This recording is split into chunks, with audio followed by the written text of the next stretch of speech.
Hi, can I help you? Where World War II at? Well, what are you looking for about World War II? World War II? Mm-hmm.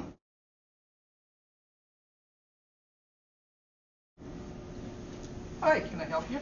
Yes, I'm a student at Bowser, and I'm looking to do a project on a fallen soldier from World War II, and I think my teacher might have come up and talked to you about this. Oh, okay, yes, I know the project you're talking about. Awesome. Okay, well, the first thing we want to do is start out with the card file the library has on the World War II soldiers. Let's go take a look at it. Mm-hmm. Thank you.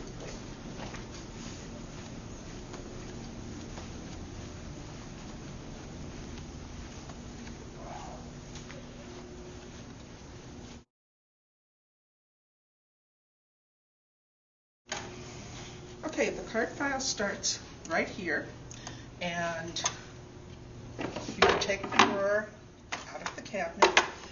In order to make a copy of anything on here, you do need to bring the drawer over to me at the desk. Okay. And I can take the card out, you can photocopy it.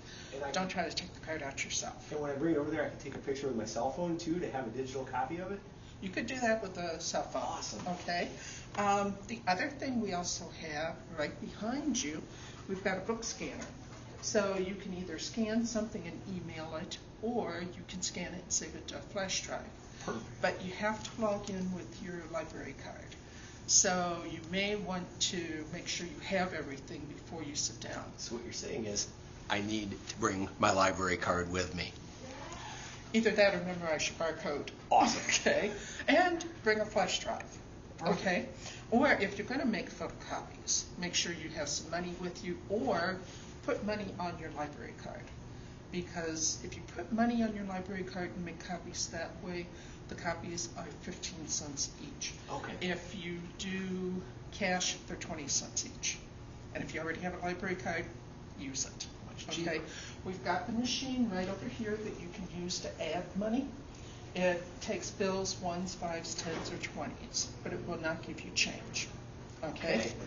Okay, now, let me show you on here. Okay. For example, this particular card actually has a clipping on it. Okay. Some of these cards, and I'm thinking chances are good, most of the ones you're going to be looking for will have a clipping on it. But if the card has this, where this says Cyril Allwine, it says C also, and I'm not going to pronounce that name.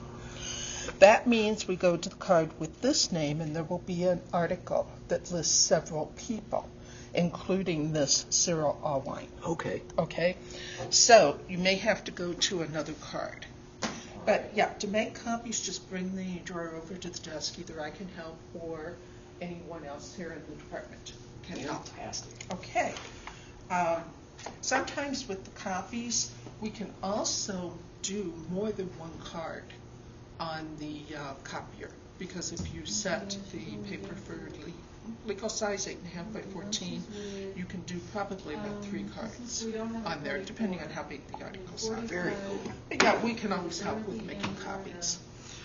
Okay, once you have this, probably the next thing I would start off with is our obituary index. And really quickly, some of the things I'm going to find in here, in some cases I'm going to find something that's almost like an obituary. It's going to be a notice of death that will have the names of the parents of the soldier, perhaps the brothers and sisters, and a lot of times a home address. It's going to help me correlate my data. Yeah, and that will help give you information about the family. Now, have you looked at the 1940 census for your soldier? I think Mr. Boyle showed it to us, but I'm not sure if I've seen it yet. Okay. At one point, you definitely want to do that, because that will give you all of the siblings living in the family in 1940. In fact, you may want to also look at 1930, because there may be older siblings who are out of the house by 1940. And especially if they've married and set up their own household. So that way you can get a complete list of the names of siblings Well, in that the would be family. really cool if I found that somebody had a different married name by 1940. It would help me track down relatives today. Yeah, right, especially if it's a sister who married. And we do have marriage records here on Microfilm. Very cool. So you can also, as you are working with family and you're trying to find surviving relatives, you can also look for sisters' marriages to see who they married, to look for their obituaries. So let's take a look at the obituary. We didn't really have some departments quite that much like that, not like today. See, she's at, I don't know which of those number 6 is she's at. We have apartment number 6. Okay, the index starts here. It goes from A through the middle of Wagner. It covers the time period 1837 through 1969, one alphabetical listing. So you don't have to have dates of death before you start looking. Now, as I said, this only goes to the middle of Wagner. What happened? So not everything got typed up into books. Okay. So there are card files for Wagner through Z, and I'll Okay. show you that in a minute. Cool. And then anything from 1970 through the present, the index is online through our homepage. Okay. And I can show you that too. Cool. Okay. Now, the index will give you a person's name, the address, the date of death, the date it's in the newspaper, and the age of death. Okay. Now, sometimes you'll find that there might be both an obituary and a death notice. And sometimes there's a little different information on the death notice than what's on the obit. Okay. So I have actually found some survivors listed in the death notice that were not in the obit. Cool. Well, it's the type of thing that it may be not an immediate relative. Sure. Or the obit might say parents or children, where a death notice might give a niece or a nephew's name. Sure. Okay? So, once we've checked here, and you've got your dates for the obituaries that you want to take a look at, let's go in the microfilm room. Awesome.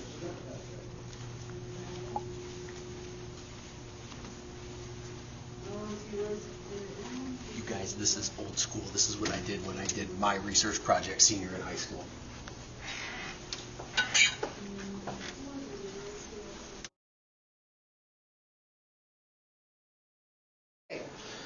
You can always help yourself getting microfilm out.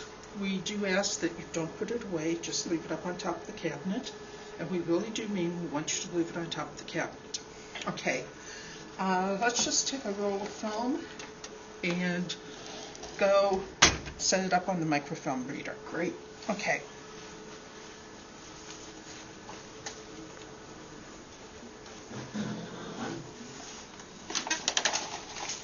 Okay, your off-on switch is right here. To put the film on, pull this tray out so this glass plate goes up.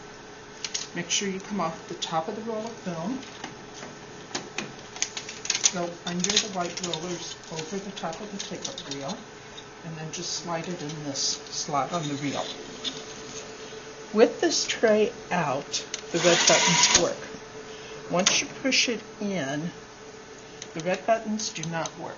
That's a safety mechanism for the film. Sure. Now, if you notice, the film is sideways. You don't have to read it that way. This knob turns your image around. The blue ring right here is your zoom. That's what changes the size on the screen. And if you make it smaller, you can see almost the entire width of the page. Awesome. And all you have to do is go this way. If you do need to go more side to side, just push this in and out. Okay, let's just find the obit section real quick. And normally that is at the top of the page.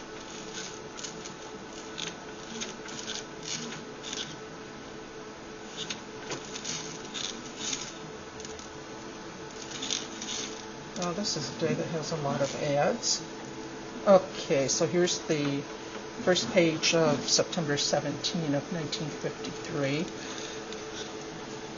So obviously we're looking for a relative, not the soldier on this one.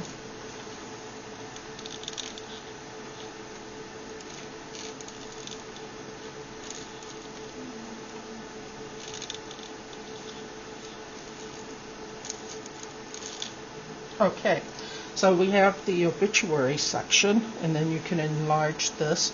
Whatever is inside this box is what we'll print. Just press the start button. Your copy comes out on the printer over here, and then you just pay us at the desk. Okay. Awesome. Now, let's go to the death notice section. The death notices are going to be after the sports section and after the business section.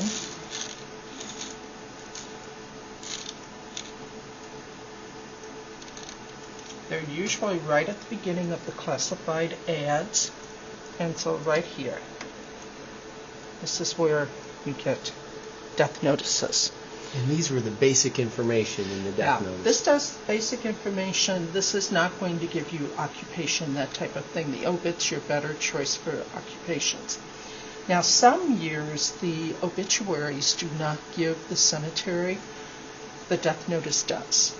Awesome. So, the other thing that happens, the ring, the blue ring is your zoom, this ring is your focus, because you want to make sure this is good and sharp. The other thing that sometimes happens in the 1940s and 50s and 60s, married women usually were identified as Mrs. John Doe, and sometimes I've seen obituaries where a surviving adult woman will be listed in one as Mrs. Margaret Doe, but in the other as Mrs. John Doe. So if you check both, then that helps, because if you don't know a husband's name, that's something that's useful in terms of tracking down, say, a married sister of the person. And provide you, again, with data points that confirm the person you're looking for is the person you've got. Right, right. Okay. So that's the obituaries. Now, I did mention to you that we have marriage license indexes and marriage records actually on microfilm. So let me just show you right over here. Our blades start here and continue over here, right behind you. This drawer where it says Lucas County Court Records, Probate Court. This is where you will find the marriage indexes. And the indexes are here, and then the records are here, and the next drawer is underneath. Wow. So the records, the indexes have two different formats. Let me just show you real quick. Yeah. Remember that an index is really important in this, that finding aids are always really important, because they're going to help you find specifically what reel the good information is on. So you're starting out with finding the thing to help you find, and that's what we're doing right now. Okay, this one I pulled out covers 1928 to 1939. But if you look on the side, there's actually two volumes. The first volume is 1928 to 1931. The second volume is 1931 to 1939. Okay, the film goes on the same way. Doesn't matter what the film is.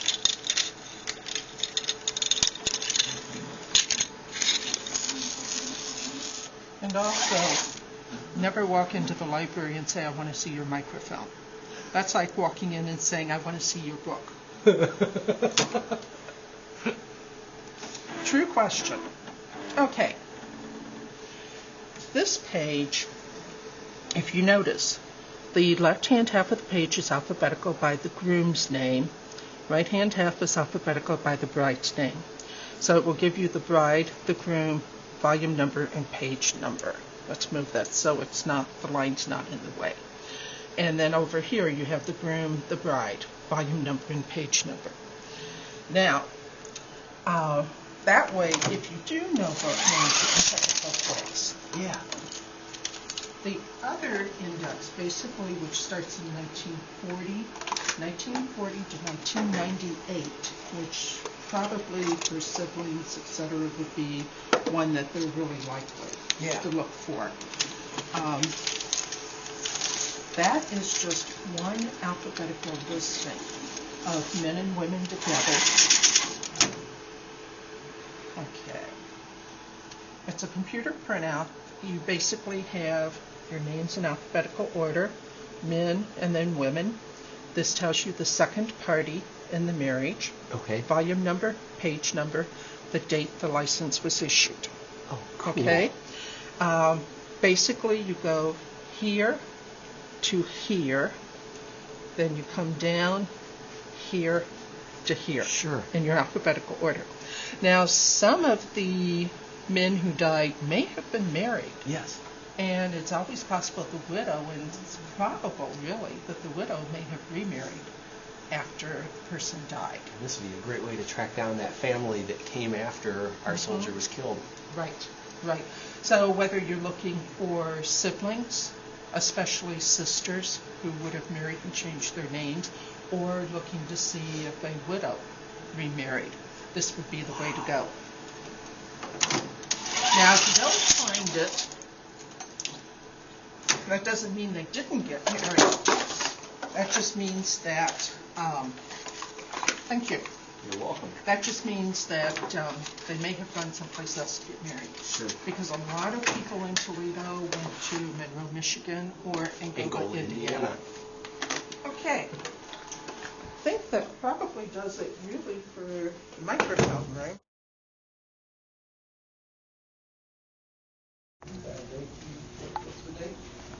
Have a seat. Okay, yeah. Go ahead and log in.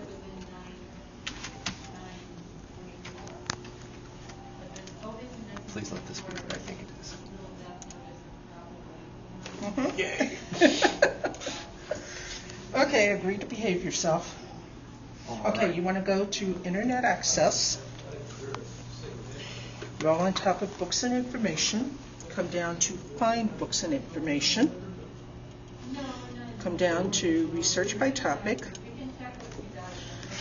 In the middle, you'll want to scroll down till you get to Ancestry Library Edition. And the cool thing is, if I bring my laptop or my tablet, I can use the wireless here and get these same resources. Right. And you would go through the homepage the same way we just did. Okay?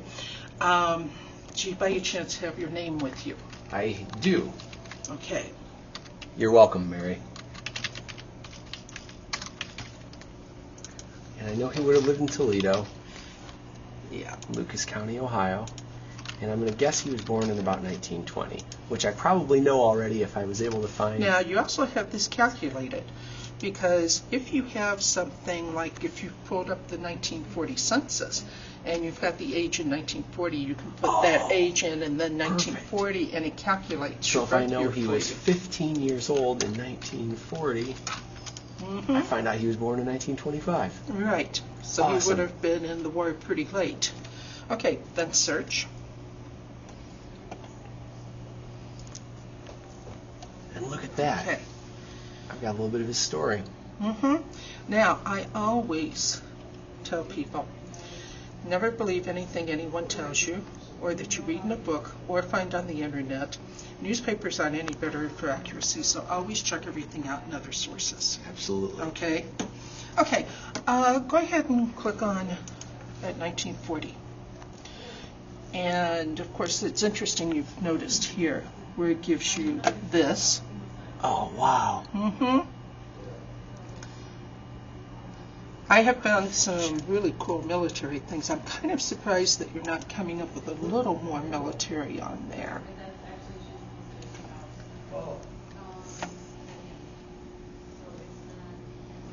So here's a pretty cool story. And I know a little bit about the story, guys. But this is Edmund Wolozinski was missing in action when his plane went down in central Germany, and his body wasn't recovered until after the war. So he was listed as missing in action at first, and then I guess we can find out here probably on this, I can learn something new on this, that in 1949 they finally returned his body home.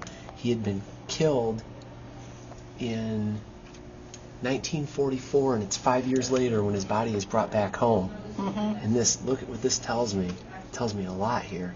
Yeah, it tells you he's buried in Calvary Cemetery. So actually, you could go to the cemetery and get a photo of his tombstone. And if I was never sure what unit he was in, this tells me that he was in the 447th Bomb Group in the 8th Air Force. So now I can look for records online relating to the 8th Air Force to find out where his unit was on the day he died.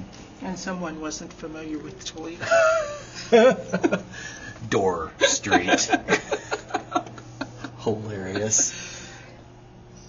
This is amazing. This is absolutely amazing.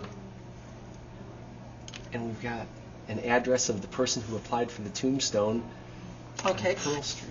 And you know, with the city directory, you can go to the directory for that year, look up the address in the back, and find out who's living there, That would be awesome. which should be this Joseph Walensky.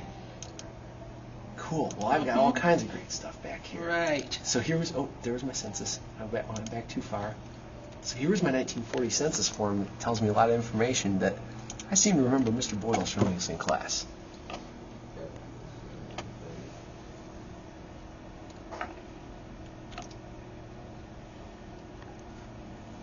Now, do you know how to print from this so that you can enlarge I do the not. image and just do part of the page? I do not. Okay. Go here and enlarge it so that it's a little more legible. Okay, now find your... All right, there's the family. Okay. Actually, you might want to go a little bit larger. Okay. Yeah, now it's really cool because it starts giving you that stuff on the side, cool. so you know. I would pull it a little bit, the page down more. Let's see how close they are to the top of the page. Okay. Yeah, you're not going to really be able to get the headings easily up there legible. So Right. let's just come back up in the middle of the page a little bit. Okay. Okay, now, you want to have these line numbers here. Right. Over here, this little print icon, Uh-huh. press that. Select print zoomed view, Oh, cool. do continue.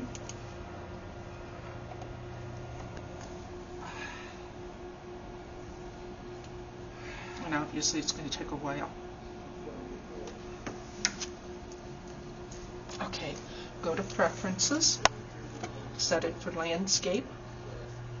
Okay, Right on. and then print. And this is where you have to have money on your card. Okay, just click OK.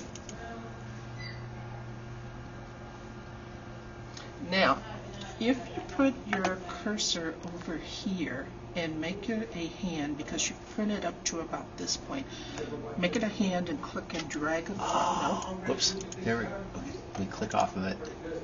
Right. How do I? Okay. There. Okay, yeah. Click and drag it. That'll help you line it up. Good. And then,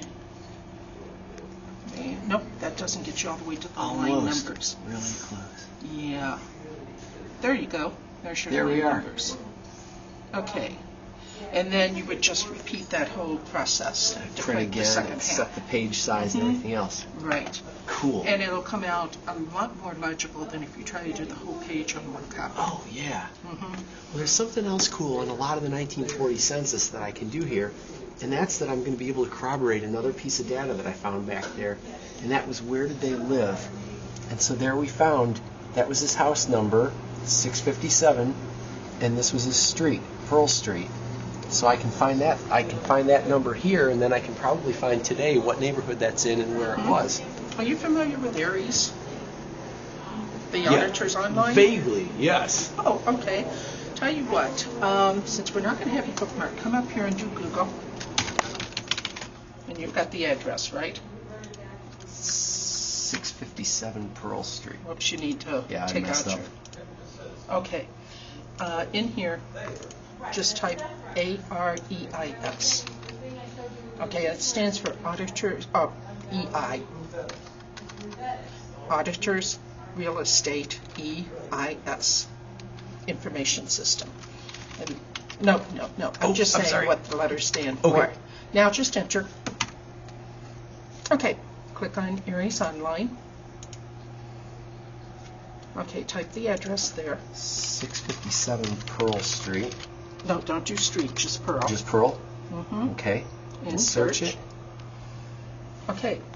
See this line where it says structure photo? Yeah. Just click on that. Awesome. That gives you a picture from 2011. You can do the arrow, and you can get some older pictures. How cool is that? Click again. View is obstructed. There's a tree somewhere. Yep. Okay. Now, the other thing, click on this tab that says data. Okay, let's scroll down a little bit. This gives you a little bit of information. So like the house was built in 1928, 3 bedrooms, that type of thing. But click on transfers. Click on page 1. Let's see how far back this goes. You guys. They Look bought that at house in that. 1928. Look at that. That So is they so bought the house awesome. in 28 and moved in 51. And it was built in 58, so they must have been the builders? Or did They would have been the first owners. They were the first owners. That's kind of a typical house that's being built in that time period. And there were several realty companies that would go in and build these houses in neighborhoods. And so they should have been probably the first owners. Wow. That is so cool. That is so cool. Wow. Okay, so I think that's basically it with this. Okay. Can you think of anything else your teachers mentioned? You know, the one other thing that Mr. Boyle had talked about was that we might be able to find high school yearbooks for some of our guys if we knew what part of town they were from. Yeah. Do you by any chance know what this one, when he went to high school or where he went to high school? Well, I don't off the top of my head. But let's see if we can figure something out here. Well, let's was at go back to the 6. census.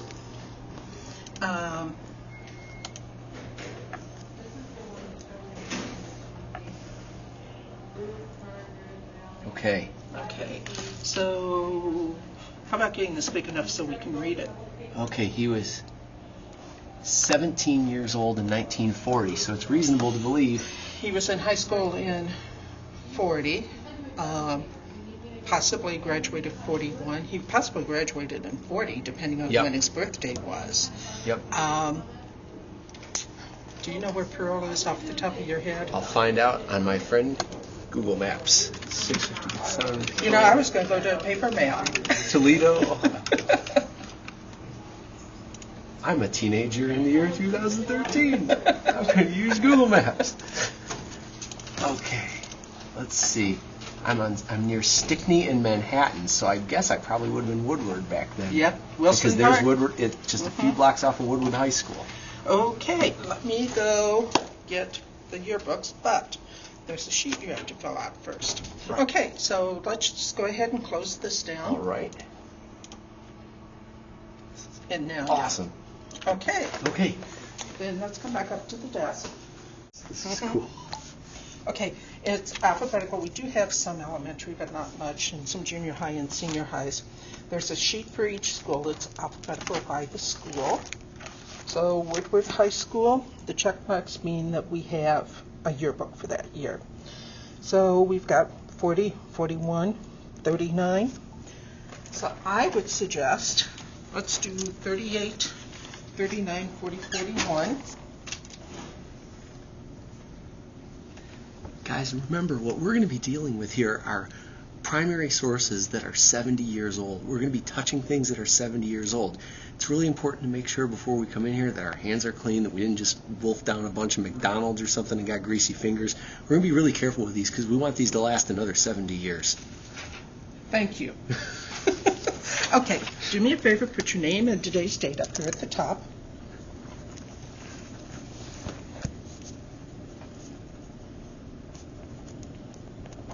Okay, and if you want to go have a seat over at the first table over there. Awesome. Those tables are reserved for yearbooks, so they do need to be used there. Thank you. I'll be right back.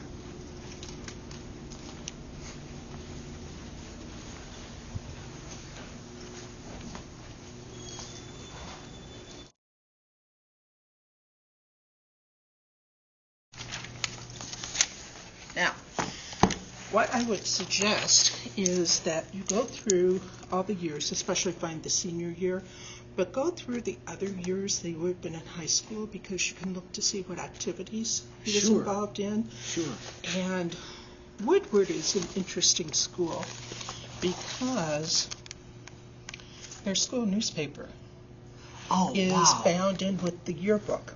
So who knows, you may find articles about your person. That's really cool. Mm-hmm. Yeah.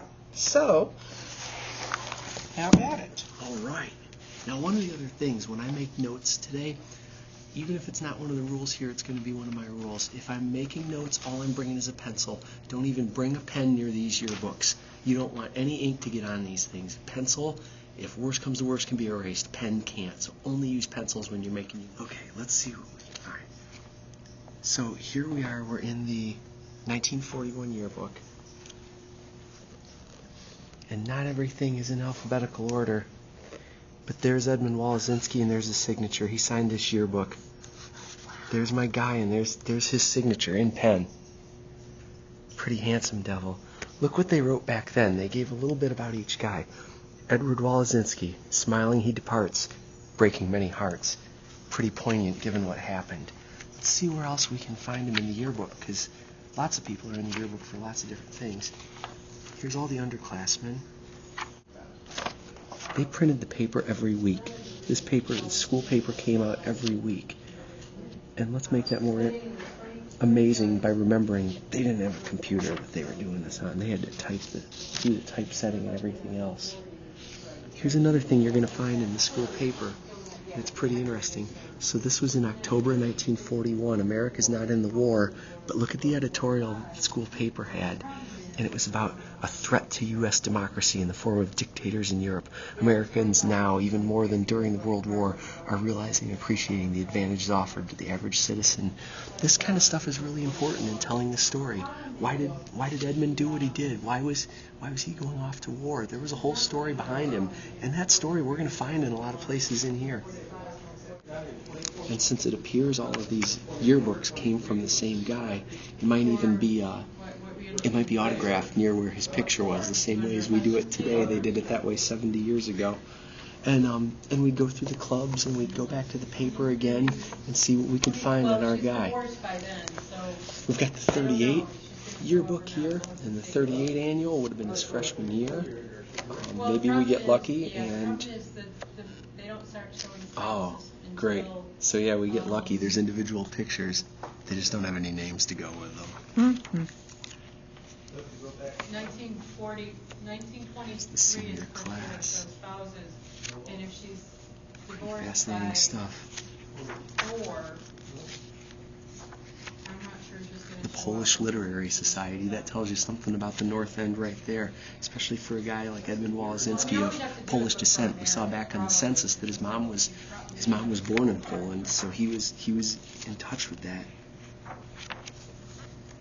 Think about what that means, too, when you're researching your guys and you find out that their mom or dad was born in Poland or Germany or France. The war mattered to them on a level that maybe it didn't matter to other people. So we've kind of done a lot today. We looked at the clip file over there, and we learned a lot about our guy from the clip file. We got to the microfilm through the death indexes, and we learned a little bit about him and his family and what their obituaries were. We got an ancestry, and the world was unlocked to us. There were all kinds of primary source documents there for us to look at. And then we got to the yearbooks, and the yearbooks told us about who our guy was. And let's be honest, whether we're talking about our guys in World War II or whether we're talking about ourselves, what do we want people to remember about us when we're doing our project? The way we died or the way we lived? A lot of what we're doing today is going to tell the story of how our guy lived.